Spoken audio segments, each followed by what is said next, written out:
प्रातः स्मरामि खलु तत्सवितुर्वरेण्यं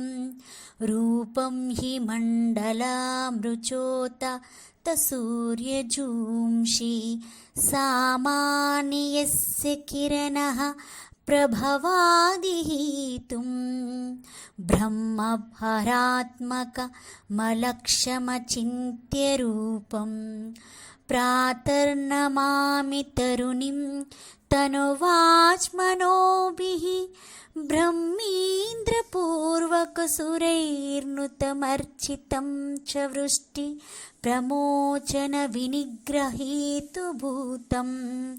त्रैलोक्यपालनं परं त्रिगुणात्मकं च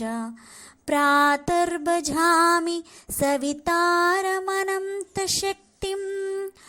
पापोगशत्रुभयरोगहरं परं च तं सर्वलोककलानात्मककालमूर्तिं गुखण्डबन्धनविमोचनामादिदेवं श्लोकत्रयमधिं